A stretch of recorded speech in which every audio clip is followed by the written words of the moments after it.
লাইসা লিল ইনসানি ইল্লা মা সা। শ্রদ্ধেয় আজকে সালানে আঞ্জুমানের সভাপতি মহাশয়, হাকাম সাহেবান, আমার শিক্ষক মণ্ডলী, সামনে বসে থাকা জ্ঞান পিপাসু ভাই ও বোনেরা, আজকে যে বিষয় নিয়ে দাঁড় হয়েছি সেটা হচ্ছে আদর্শ ছাত্রছাত্রী।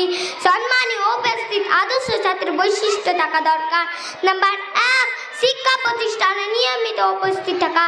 নাম্বার 2, নিয়মিত পড়াশোনা করা। নাম্বার 3, নিয়ম খেটে মেনে চলা। নাম্বার 4, খারাপ কাজ থেকে দূরে থাকা। নাম্বার 5, শিক্ষকের সাথে ভালো আচরণ করা। আব্দুল্লাহ ইবনে মাসউদ তাআলা বর্ণিত, তিনি বলেন, রাসূল সাল্লাল্লাহু আলাইহি ওয়াসাল্লাম বলেছেন, তালাবুল ইলমি ফারিজাতুন আলা কুল্লি মুসলিমিন। প্রত্যেক মুসলিমের জন্য জ্ঞান অর্জন করা ফরজ। তাই একজন আদর্শ ছাত্রের মধ্যে নানাবিধ গুণ প্রয়োজন, যেগুলো তার শিক্ষার মাধ্যমে প্রকাশ পায়।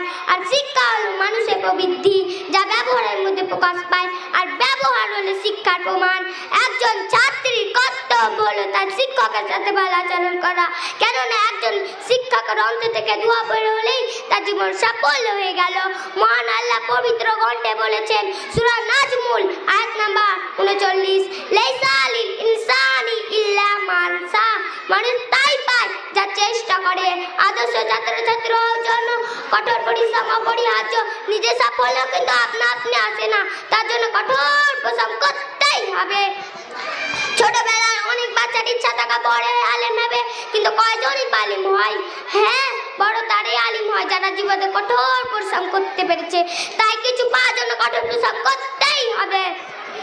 শেষ কথা, আদর্শ ছাত্রছাত্রী হতে গেলে শুধু পড়াশোনায় পড়েই গেলে হবে না, পড়াশোনার পাশাপাশি বাইরের কিছু বাড়তি জ্ঞান বিকাশ ঘটাতে হবে। আমরা যদি সঠিক শিক্ষা নিজেকে শিক্ষিত করতে পারি, আমরাই হব আদর্শ ছাত্রছাত্রী। আমি এখানে বক্তব্য ইতি করছি, অবশ্যই সে দোয়া করবো আমরা আদর্শ ছাত্রছাত্রী হতে পারি। আল্লাহ আমাদের তৌফিক দেন। আমিন। আসসালামু আলাইকুম।